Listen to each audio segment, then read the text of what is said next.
നമസ്കാരം, എല്ലാവർക്കും എൻ്റെ യൂട്യൂബ് ചാനലിലേക്ക് സ്വാഗതം. ഞാൻ ഇന്ന് ചെയ്യാൻ പോകുന്ന റീഡിംഗ് ഡിവോഴ്സിൽ എത്തി നിൽക്കുന്ന റിലേഷൻഷിപ്പ്. അപ്പൊ ഇതിനകത്ത് നിങ്ങൾ റീകൺസിലിയേഷൻ ആഗ്രഹിക്കുന്നുണ്ട്. അപ്പോൾ അങ്ങനെ ഒരു റീകൺസിലിയേഷൻ പോസിബിൾ ആണോ? നിങ്ങൾക്ക് പിന്നെ ഇനിയും ഒരുമിച്ച് ജീവിക്കാൻ പറ്റുമോ എന്ന റീഡിംഗ് ആണ് നോക്കുന്നത്. ജനറൽ റീഡിംഗ് ആണ്, എല്ലാവർക്കും റെസണേറ്റ് ചെയ്യില്ല. പേഴ്സണൽ റീഡിംഗ് വേണമെന്നുള്ളവർക്ക് ഞാൻ എൻ്റെ വാട്സ്ആപ്പ് നമ്പർ ഡിസ്ക്രിപ്ഷൻ ബോക്സ് ഇട്ടിട്ടുണ്ട്. റീഡിംഗ് വേണ്ടവർക്ക് എന്നെ കോൺടാക്ട് ചെയ്യാം കേട്ടോ. ഭഗവാനെ, ഓം നമ ശിവായ, ഓം നമ ശിവായ, ഓം നമ ശിവായ, ഓം നമ ശിവായ, ഓം നമ ശിവായ, ഓം നമ ശിവായ, ഓം നമ ശിവായ, ഓം നമ ശിവായ. ഭഗവാനെ, ഓം നമ ശിവായ. രണ്ട് കാർഡുകൾ ഓൾറെഡി വീണിട്ടുണ്ട്. ഭഗവാനെ, ഓം നമ ശിവായ, ഓം നമ ശിവായ, ഓം നമ ശിവായ, ഓം നമ ശിവായ. ഓ, കുറെ കാർഡുകൾ വീണൂടെ. ഞാൻ ഇതെല്ലാം എന്താന്ന് പറഞ്ഞു തരാം. അപ്പോ നിങ്ങൾ കുറെ കാർഡുകൾ കാണണമെന്ന് ഭഗവാൻ ആഗ്രഹിക്കുന്നുണ്ട്. പലർക്കുള്ള റീഡിംഗ് ആണല്ലോ, പലരാണ് കാണുന്നത്. അപ്പൊ എല്ലാവർക്കും വേണ്ടിയിട്ടുള്ള കാർഡ്സ് ആണിത്. ഓം നമ ശിവായ, ഓം നമ ശിവായ, ഓം നമ ശിവായ. ഇവിടെ വന്നിട്ടുള്ള കാർഡുകള്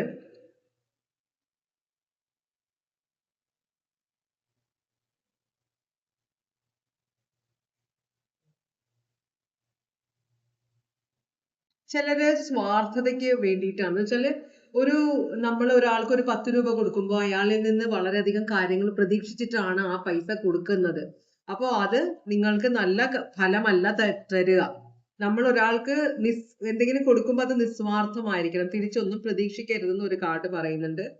രണ്ടാമത്തെ കാർഡിൽ പറയുന്നത് വളരെ ടോക്സിക് ആയ അവസ്ഥയിലാണ് നിങ്ങൾ, അപ്പോൾ ഡീടോക്സ് ചെയ്യണം, നിങ്ങളുടെ ബന്ധം ഡീടോക്സ് ചെയ്യണം എന്ന് പറയുന്നുണ്ട്. നിങ്ങൾ പ്രശ്നങ്ങളിൽ പെട്ട് ബുദ്ധിമുട്ടുമ്പോഴും നിങ്ങൾ സ്വന്തം കാര്യം നോക്കാൻ മറക്കരുത്. നിങ്ങളുടെ കുളി, ജപം, എക്സസൈസ്, ഭക്ഷണം, മരുന്ന് കഴിക്കുന്ന ആളാണെങ്കിൽ ചിട്ടയോടെ മരുന്ന്, അപ്പോ ദിനചര്യ ഒരു ചിട്ടയോടെ ഫോളോ ചെയ്യണം എന്ന് പറയുന്നുണ്ട്. മറ്റുള്ളവരോട് സംസാരിക്കുമ്പോൾ വളരെ പൊളൈറ്റ് ആയിട്ട് സംസാരിക്കണം, വളരെ ദയയോടും കനിവോടും സംസാരിക്കണം എന്ന് പറയുന്നുണ്ട്.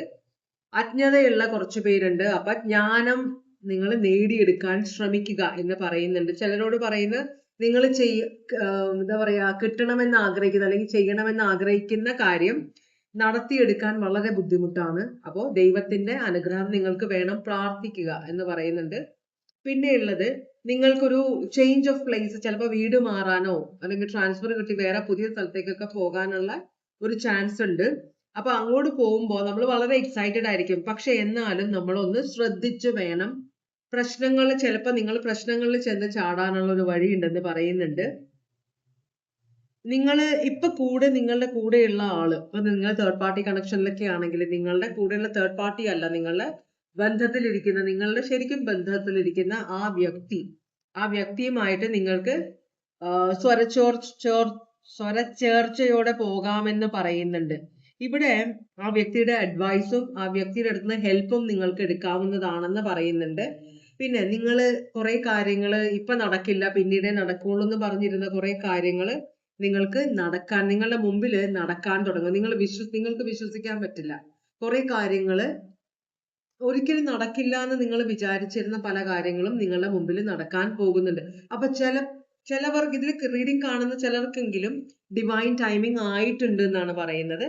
ചിലരോട് പറയുന്ന, നിങ്ങളുടെ ഫാമിലിയെ നിങ്ങൾ ഒരിക്കലും മറക്കരുത്, അവരെ നിങ്ങൾ അവഗണിക്കുന്നുണ്ടെന്ന് പറയുന്നുണ്ട്. അപ്പോ പിന്നെ മെഡിറ്റേറ്റ് ചെയ്യാൻ പറയുന്നുണ്ട്. മെഡിറ്റേറ്റ് ചെയ്യുന്നത് മെഡിറ്റേറ്റ് ചെയ്യുമ്പോൾ നമ്മൾ ശരിക്കും പറഞ്ഞാൽ നമ്മൾ അന്നന്ന് ചെയ്ത കാര്യങ്ങൾ എന്തൊക്കെയാണ് അതിനെ നമ്മളൊരു അവലോകനം ചെയ്യുകയാണ്. അത് ശരിയാണോ തെറ്റാണോ എന്ന അവലോകനം, അതാണ് മെഡിറ്റേഷൻ. ശരിക്കും പറഞ്ഞാൽ ഇന്ന് ഞാൻ ചെയ്ത കാര്യങ്ങൾ, ഞാൻ ഇങ്ങനെ കാര്യങ്ങൾ ചെയ്തു, ഇത് ശരിയാണോ, നമ്മളോട് തന്നെ നമ്മൾ ചോദിക്കുകയാണ്. അപ്പൊ നമ്മൾക്ക് ആരെയും ബോധിപ്പിക്കാനില്ല. അപ്പൊ സത്യസന്ധമായ കാര്യങ്ങൾ നമ്മളുടെ മുമ്പിൽ വരും. നമ്മൾ കണ്ണടച്ച് ഇരുട്ടാക്കാത്ത അത്രയും സമയം നമുക്ക് കാര്യങ്ങൾ വ്യക്തമാകും. എന്തുകൊണ്ടാണ് ഇവിടെ ഒരു ഇങ്ങനെ ഒരു റിസൾട്ട് കാണുന്നത്. ചിലപ്പോൾ നമ്മൾ കർമ്മഫലങ്ങളായിരിക്കും അനുഭവിക്കുന്നത്. മനസ്സിലായോ? അപ്പൊ അതൊക്കെ മനസ്സിലാക്കണമെങ്കിൽ നമ്മൾ മെഡിറ്റേറ്റ് ചെയ്യണമെന്ന് പറയുന്നുണ്ട്. ഓൾറൈറ്റ്. അപ്പൊ ഞാൻ റീഡിങ്ങിലേക്ക് പോവാണ്.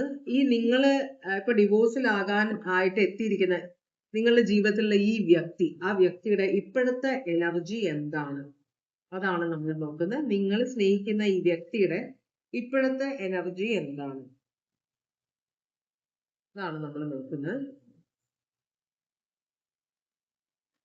ഓരോരുത്തരും എൻ്റെ അടുത്ത് പേഴ്സണൽ റീഡിംഗ് വരുന്നവരാണെങ്കിലും എല്ലാം തന്നെ എല്ലാവരും നമ്മൾ ഓരോരുത്തരും എന്തെല്ലാം പ്രശ്നങ്ങളിൽ കൂടെയാണ് പോയിട്ടാണ് നമ്മൾ ഇവിടെ വന്ന് നിൽക്കുന്നത്, അല്ലെ? ഈ ഒരു കുറച്ചു നേരം നിങ്ങൾ ഈ റീഡിംഗ് കാണുന്നു, പിന്നെയും നിങ്ങൾ നിങ്ങളുടെ ജീവിതത്തിലേക്ക് തിരിച്ചു പോവുകയാണ്, അല്ലെ? അപ്പൊ എന്തൊക്കെ പ്രശ്നങ്ങളിൽ കൂടെയാണ് പലരിൽ നിന്നും നമ്മൾ പല പ്രശ്നങ്ങളിൽ കൂടെയാണ്. അപ്പൊ ഒരിക്കലും മനസ്സ് നിങ്ങൾ വിട്ടുകളയരുത്. മനസ്സിലായോ? നിങ്ങൾ മുമ്പോട്ട് തന്നെ പോകാനുള്ള ആ ഒരു മനസ്സ് വെക്കണം. പലരും നമ്മളെ പിടിച്ച് വലിച്ച് കുഴിയിലേക്ക് ചാടിക്കാനും പലരും നമ്മളുടെ കോൺഫിഡൻസ് തകർക്കാനും മാനസികമായ നമ്മളുടെ സന്തോഷം ഇല്ലാതാക്കാനും ഒക്കെ പലരും അവരുടെ മാനസികാവസ്ഥ കൊണ്ട് നമ്മളെ അങ്ങനെ ശ്രമിക്കും. പക്ഷെ അതിലൊന്നും വീഴരുത്. നമ്മൾക്ക് മുമ്പോട്ട് പോകണം. അപ്പൊ എല്ലാവരും എന്തൊക്കെ പ്രശ്നങ്ങളിലും ആയിക്കോട്ടെ അതെല്ലാം നാളെ മാറും എന്ന ഒരു വിശ്വാസത്തില് എല്ലാത്തിനും ഒരു മാറ്റമുണ്ട്. എപ്പോഴും ഒരേപോലെ ഇരിക്കില്ല. അപ്പൊ കയറ്റവും ഇറക്കമുള്ള പോലെ പ്രശ്നങ്ങളെല്ലാം നാളെ മാറും എന്ന വിശ്വാസത്തിന് മുമ്പോട്ട് പോവുക കേട്ടോ. നമ്മൾ മറ്റുള്ളവരെ ദ്രോഹിക്കാതെ നമ്മളെ ദ്രോഹിക്കുന്നവർക്ക് ദൈവം വലിയ പണി കൊടുക്കും. അതെല്ലാം കർമ്മഫലമാണ്. അത് നിങ്ങൾ കാണാനും ഇടവരും. അപ്പൊ അത്രയും ഓർത്താൽ മതി കേട്ടോ. നമ്മളായിട്ട് മറ്റുള്ളവരെ ദ്രോഹിക്കരുത്. നമ്മളെ ദ്രോഹിക്കാൻ വന്നാൽ വിടുകയും ചെയ്യരുത്. അതാണ് നമുക്ക് നമ്മളോട് തന്നെ ഉത്തരവാദിത്വമുണ്ട്. നമ്മളുടെ മാനസിക സന്തോഷം, നമ്മളുടെ ജീവിതം കുട്ടിച്ചോറാൻ ശ്രമിക്കുന്നവരെയൊക്കെ നമ്മൾ അതിനെ പ്രതിരോധിക്കണം കേട്ടോ. അവിടെ സെന്റിമെന്റ്സ് ഒന്നും വേണ്ട. ഓക്കെ. നിങ്ങളുടെ വ്യക്തിയുടെ ഇപ്പോഴത്തെ എനർജി ഹെർമിറ്റ് ആണ്. ഹെർമിറ്റ് എന്ന് പറഞ്ഞാൽ ഈ വ്യക്തി ഇപ്പോ ഒറ്റയ്ക്കാണെന്നാണ് പറയുന്നത്. എല്ലാ ബന്ധങ്ങളിൽ നിന്നും ഒറ്റപ്പെട്ട് നിൽക്കുകയാണ് ഈ വ്യക്തി. ഇതിപ്പോ എഴുതി തള്ളിയ പോലെ, ഇനിയിപ്പോ ഇതൊന്നും നടക്കാൻ പോകുന്നില്ല, ഇനിയിപ്പോ ഇത് എങ്ങോട്ടാ പോകുന്നതെന്ന് എനിക്ക് അറിഞ്ഞൂടെ, എനിക്ക് ഇതിന്റെ പുറകെ നടക്കാൻ പറ്റില്ല എന്ന ഒരു ഇത് വെർഗോ സോഡിയാക് സൈൻ ആണ്. ഇപ്പോ കൈ ഒഴിഞ്ഞിരിക്കുകയാണ് നിങ്ങളുടെ വ്യക്തി. ഒരു കാര്യത്തിലും ആരുമായിട്ടും നിങ്ങളെക്കുറിച്ചോ അല്ലെങ്കിൽ ഒരു ബന്ധത്തിനെ കുറിച്ചോ ഒരു സിറ്റുവേഷനെ കുറിച്ചും ഈ വ്യക്തി ആരുമായിട്ടും ഒന്നും സംസാരിക്കുന്നില്ല, ഒറ്റപ്പെട്ട് നിൽക്കുകയാണെന്നാണ് പറയുന്നത്. അപ്പൊ പലരും ചോദിക്കുന്നുണ്ടാവും, ചിലർക്ക് ഇൻട്രസ്റ്റ് ആണ്. നമ്മളുടെ ഫാമിലിയിൽ പ്രശ്നമുണ്ടെന്ന് പറയുമ്പോൾ പുറത്തുനിന്ന് കാണുന്നവർക്ക് അതൊരു സന്തോഷമാണ്. മനസ്സിലായോ? അവിടെ പ്രശ്നമുണ്ട്, കൊള്ളാം, എൻജോയ് ചെയ്യണ ആളുകൾ, അത് കൂട്ടാൻ നോക്കും. അപ്പൊ അതുകൊണ്ട് തന്നെ ഇപ്പൊ ആൾക്കാരുടെ ചോദ്യങ്ങൾക്ക് ഉത്തരം പറയാൻ മടിയായത് കൊണ്ട് ഈ വ്യക്തി ഇപ്പൊ ആരെയും മീറ്റ് ചെയ്യാറില്ല. ഫ്രണ്ട്സ് ആണെങ്കിലും ഫാമിലി ആണെങ്കിലും ഓഫീസിലെ ആളുകളാണെങ്കിലും അവരിൽ നിന്നെല്ലാം ഒഴിഞ്ഞു മാറി നിൽക്കുകയാണെന്നാണ് പറയുന്നത്. നിങ്ങളുടെ റിലേഷൻഷിപ്പിന്റെ ഇപ്പോഴത്തെ എനർജി എന്താണെന്നാണ് നമ്മളുടെ അടുത്ത ചോദ്യം. നിങ്ങളുടെ റിലേഷൻഷിപ്പിന്റെ ഇപ്പോഴത്തെ എനർജി എന്താണ് ഭഗവാന്? നിങ്ങളുടെ റിലേഷൻഷിപ്പിന്റെ എനർജി എന്ന് പറഞ്ഞാൽ ഇപ്പൊ ഒരു പുറത്തുനിന്ന് നോക്കുന്നവർക്ക് നിങ്ങളുടെ ജീവിതത്തിൽ ഭയങ്കര സ്ട്രഗിൾ ഉണ്ട്. ചിലപ്പോൾ പുറത്തുനിന്ന് കാണുന്നവർക്ക് ഈ സ്ട്രഗിൾ മനസ്സിലാവില്ല. കാരണം നിങ്ങൾ രണ്ടുപേരും നന്നായിട്ട് അഭിനയിക്കുന്ന ആളുകളാണ്, ഈഗോ ഉള്ള ആളുകളാണ്. ഒരു റിലേഷൻഷിപ്പ്, നിങ്ങളുടെ റിലേഷൻഷിപ്പിൽ പ്രശ്നമുണ്ടെന്ന് മറ്റുള്ളവർ അറിയരുത് എന്ന് വളരെ നിർബന്ധമുള്ള ആളുകളാണ്. അപ്പം ഇതിനകത്ത് സ്ട്രഗിൾ ചെയ്ത് വല്ലാതെ സ്ട്രഗിൾ ചെയ്തിട്ടാണ്. ഇവിടെ ഒരു വിക്ടറി കാർഡാണിത്. മനസ്സിലാവും? ഒരു പബ്ലിക് റെക്കഗ്നിഷൻ വിക്ടറി കാർഡാണ്. അപ്പോ ഇവിടെ നിങ്ങൾ ഇത് ആൾക്കാരിൽ നിന്ന് മറയ്ക്കുന്നുണ്ടെങ്കിലും ആൾക്കാർ ഇത് തിരിച്ചറിഞ്ഞു കഴിഞ്ഞു. നിങ്ങളുടെ ഫാമിലിയിൽ പ്രശ്നമുണ്ട് എന്ന കാര്യം എല്ലാവർക്കും അറിയാം. അപ്പൊ ഇതറിയുമ്പോൾ നിങ്ങൾക്ക് ഭയങ്കരമായിട്ടുള്ള, നിങ്ങൾ അറിഞ്ഞു കഴിഞ്ഞു, എല്ലാവരും അറിഞ്ഞു നിങ്ങളുടെ ഫാമിലിയിലുള്ള പ്രശ്നം, ബന്ധുക്കളും നാട്ടുകാരും എല്ലാം അറിഞ്ഞു കഴിഞ്ഞു ഈ റിലേഷൻഷിപ്പ് ഇങ്ങനെ ഒരു ഇതിലേക്കാണ് പോകുന്നതെന്ന്. അപ്പോ അത് പക്ഷേ ഇങ്ങനെയൊക്കെ ആണെങ്കിലും നിങ്ങൾ പുറമെ രണ്ടുപേരും വളരെ കോൺഫിഡന്റ് ആയിട്ടാണ് കാണിക്കുന്നത്. ഞങ്ങളുടെ വീട്ടിൽ ഒരു പ്രശ്നവും ഇല്ല, നിങ്ങൾ പറയുന്ന പോലെ ഒന്നുമില്ല, നിങ്ങൾ പറഞ്ഞോളൂ എന്ന ഒരു ഇതിലാണ് നിങ്ങളുടെ റിലേഷൻഷിപ്പിന്റെ എനർജി. എന്ന് വെച്ചാൽ വേറൊരു തരത്തിൽ ഇവിടെ ഒരു വിക്ടറി, ഇവിടെ എല്ലാം നഷ്ടമായിട്ടില്ല, ഇവിടെ ഇനിയും നിങ്ങൾക്ക് ഒരുമിച്ച് മുമ്പോട്ട് പോകാം എന്നുള്ള ഒരു എനർജിയാണ് നിങ്ങളുടെ റിലേഷൻഷിപ്പിനുള്ളത്. വളരെയധികം പ്രശ്നമുണ്ട്, പക്ഷെ അതിനെല്ലാം അവഗണിച്ച് നമുക്ക് അതിനെല്ലാം എന്താ പറയാ മറികടന്ന് നമുക്ക് ഇനിയും സുരക്ഷിതമായിട്ട് രണ്ടുപേർക്കും ഒരുമിച്ച് ജീവിക്കാം എന്നൊരു എനർജി ആണ് നിങ്ങളുടെ റിലേഷൻഷിപ്പിലുള്ളത്. അതുകൊണ്ടായിരിക്കും പേഴ്സൺ ആരോട് സംസാരിക്കുന്നത്. ചോദ്യങ്ങൾക്ക് ഉത്തരം പറഞ്ഞ് എന്തെങ്കിലും പറഞ്ഞു പോയാൽ തിരിച്ചെടുക്കാൻ പറ്റില്ല. അപ്പൊ അതുകൊണ്ടായിരിക്കും ഈ വ്യക്തി ഒറ്റപ്പെട്ട് നിൽക്കുന്നത്. റിലേഷൻഷിപ്പിൽ ഇനിയും നിങ്ങൾക്ക് മുമ്പോട്ട് പോകാം എന്നുള്ളൊരു എനർജിയാണ് നിങ്ങളുടെ റിലേഷൻഷിപ്പിന്റെ എനർജി. ഇനി നിങ്ങളുടെ പേഴ്സണ് നിങ്ങളോടുള്ള ഇപ്പോഴത്തെ ഫീലിങ്സ് എന്താണെന്ന് നമുക്ക് നോക്കാം. നിങ്ങളുടെ പേഴ്സണ് നിങ്ങളോട് ഇപ്പൊ എന്താണ് ഫീലിങ്സ്? ഓരോ കാർഡുകളായിട്ട് വരുന്നുണ്ട്. ഈ വ്യക്തി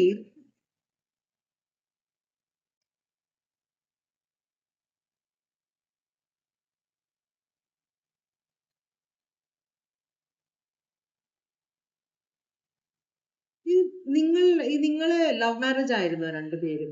മറ്റുള്ളവരുടെയൊക്കെ എതിർപ്പിനെ അവഗണിച്ച് മറികടന്നിട്ടാണോ നിങ്ങൾ വിവാഹം കഴിച്ചത്? കാരണം നിങ്ങളെക്കുറിച്ച് നിങ്ങളുടെ വ്യക്തി ഓർക്കുമ്പോൾ നിങ്ങൾ റിലേഷൻഷിപ്പ് തുടങ്ങിയ സമയത്ത് നിങ്ങൾ എന്തൊരു സ്നേഹത്തിലായിരുന്നു, എന്തൊരു കംഫർട്ടബിൾ ആയിരുന്നു നിങ്ങൾ തമ്മിൽ, എന്തൊരു സന്തോഷമായിരുന്നു നിങ്ങളുടെ റിലേഷൻഷിപ്പില് എന്നൊക്കെയാണ് നിങ്ങളുടെ വ്യക്തി നിങ്ങളെക്കുറിച്ച് ചിന്തിക്കുന്നത്. അതുപോലെ തന്നെ നിങ്ങളെ കാണുന്നത് വളരെ നല്ലൊരു അമ്മയെ പോലെയാണ്. വളരെ സഹനശക്തിയുള്ള, വീട് നോക്കുന്ന, നന്നായിട്ട് വീട് പരിപാലിക്കാൻ കഴിയുന്ന ഒരു എനർജി ആയിട്ടാണ് നിങ്ങളുടെ വ്യക്തി നിങ്ങളെ ഇപ്പോഴും ഓർക്കുന്നത്. അപ്പൊ ഇവിടെ എന്താണ് പ്രശ്നം ഉണ്ടായത്? അതിലേക്ക് ഞാൻ പോകുന്നില്ല. നിങ്ങളുടെ വ്യക്തി നിങ്ങളെ നല്ലൊരു എനർജി ആയിട്ട് തന്നെ, അതുകൊണ്ടാണ് വ്യക്തി ഇനിയും നിങ്ങളുമായിട്ടുള്ള ബന്ധം കണ്ടിന്യൂ ചെയ്യാൻ പറ്റുമെന്ന് നിങ്ങളുടെ വ്യക്തി വിചാരിക്കുന്നത്. നിങ്ങളുടെ റിലേഷൻഷിപ്പ് ഇപ്പോഴും കംപ്ലീറ്റ് ആയിട്ട് വിട്ടു പോയിട്ടില്ല. അപ്പൊ അതാണ് ഇവിടെ നിങ്ങൾ നല്ലൊരു എനർജി ആയിട്ടാണ് ഈ വ്യക്തി കാണുന്നത്. എല്ലാം സഹിക്കാനും ക്ഷമിക്കാനും വളരെ ചിട്ടയോടെ ജീവിതം നയിക്കുന്ന ഒരു എനർജി ആയിട്ടാണ് നിങ്ങളെ കാണുന്നത്. നിങ്ങൾ സ്ത്രീ ആയാലും പുരുഷനായാലും. മനസ്സിലായോ? പിന്നെ നിങ്ങൾക്ക് എന്താണ് പറ്റിയത്? അതാണ് ഈ വ്യക്തിക്ക് മനസ്സിലാവാത്തത്. എങ്ങനെ നിങ്ങൾ ഇങ്ങനെ മാറിപ്പോയി എന്നാണ് നിങ്ങളുടെ വ്യക്തി ചിന്തിക്കുന്നത് നിങ്ങളെ കുറിച്ചിട്ട്. അപ്പോ ഈ വ്യക്തിയുടെ ഈ റിലേഷൻഷിപ്പിനെ കുറിച്ചുള്ള ഉദ്ദേശം എന്താണ്? ഇപ്പൊ ഈ വ്യക്തി ആരോടും സംസാരിക്കുന്നില്ല, അകന്ന് നിൽക്കുക. ചിലപ്പോ കൗൺസിലിങ്ങിനൊക്കെ വിളിക്കുമ്പോ ഈ വ്യക്തി വരുന്നില്ലായിരിക്കാം. മനസ്സിലാവുണ്ടോ? അപ്പോ ഇത് തിരിച്ചു പിടിക്കാൻ മറ്റുള്ളവർ അതിനകത്ത് ഇടപെട്ട് കഴിഞ്ഞ് നാട്ടുകാർ സംസാരിച്ചു തുടങ്ങി, ബന്ധുക്കൾ സംസാരിച്ചു തുടങ്ങിയാൽ ഇത് കൈവിട്ട് പോകുമെന്നുള്ളൊരു ബോധമുള്ള ഒരു എനർജിയാണ് നിങ്ങളുടെ വ്യക്തി. വ്യക്തിയുടെ ഉദ്ദേശം എന്താണെന്ന് ചോദിച്ചു കഴിഞ്ഞാല് ഇവിടെ നിങ്ങളുമായിട്ടുള്ള ബന്ധം കൊണ്ട് ഈ വ്യക്തി ഉദ്ദേശിച്ചത് ഇവിടെ ഒരു ഇപ്പോ ഇതിങ്ങനെ ഡിസ്കണക്ഷനിലേക്ക് പോകാൻ എന്താണ് കാരണം? നിങ്ങൾ രണ്ടുപേരും ഈക്വലി ഉത്തരവാദികളാണ്.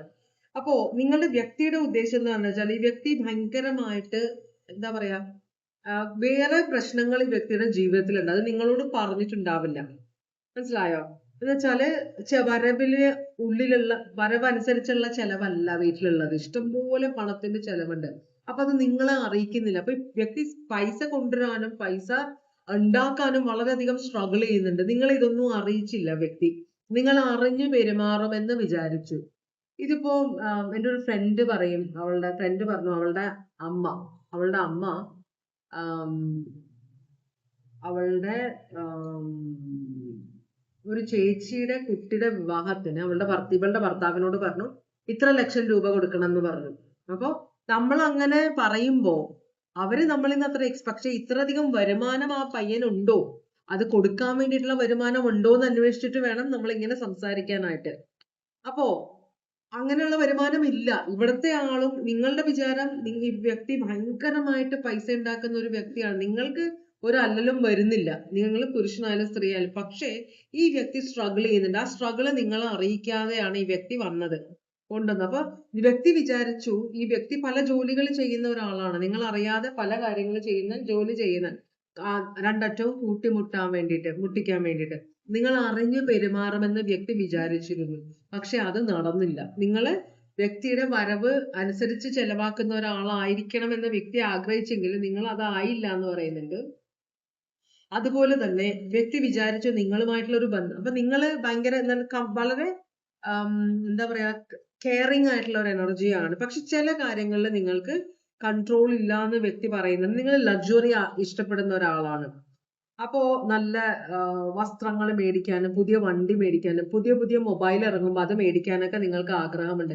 പക്ഷെ നിങ്ങൾക്ക് പൈസ തരുന്ന ഈ വ്യക്തിയുടെ അടുത്ത് അതനുസരിച്ചിട്ടുള്ള പൈസ വന്നു ചേരുന്നുണ്ടോ എന്ന് നിങ്ങൾ അന്വേഷിക്കുന്നില്ല എന്നാണ് ഈ വ്യക്തി പറയുന്നത്. അപ്പൊ വ്യക്തി ശരിക്കും പറഞ്ഞാല് നിങ്ങളുമായിട്ടുള്ള ബന്ധം ഈ വ്യക്തി വിചാരിച്ചു ചിലപ്പോ ഇവിടെ ചിലപ്പോ ഇത് രണ്ടാം വിവാഹമായിരിക്കാം. ആദ്യത്തിൽ നിന്ന് അനുഭവം ഭയങ്കരമായ മോശമായ അനുഭവമായിരുന്നു വ്യക്തിക്ക്. അപ്പൊ നിങ്ങളുമായിട്ട് ബന്ധം തുടങ്ങിയപ്പോ, ഇനിയിപ്പോ നിങ്ങൾ തേർഡ് പാർട്ടി ആണെങ്കിലും ബന്ധം തുടങ്ങിയപ്പോ ഈ വ്യക്തി വിചാരിച്ച അതിൽ നിന്ന് കുറെ വ്യത്യാസം ഉണ്ടാകുമെന്ന്.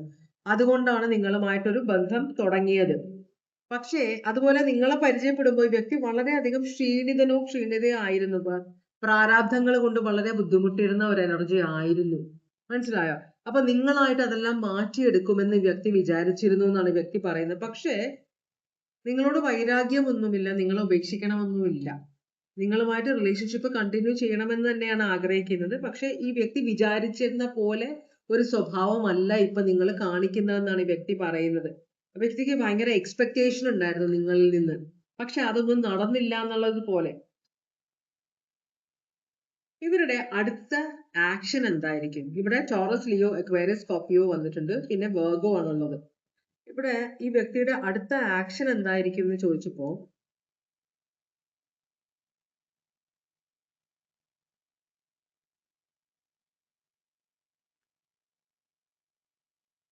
ഇവിടെ എന്താ പറയാ, സ്നേഹത്തിന് വേണ്ടി ദാഹിക്കുന്ന മനസ്സിലാക്കാൻ, ആരെങ്കിലും എന്നെ മനസ്സിലാക്കിയിരുന്നെങ്കിൽ എന്ന് ആഗ്രഹിക്കുന്ന ഒരു വ്യക്തിയുണ്ട്. ഈ വ്യക്തി നിങ്ങളുമായിട്ട് വന്ന് സംസാരിക്കും.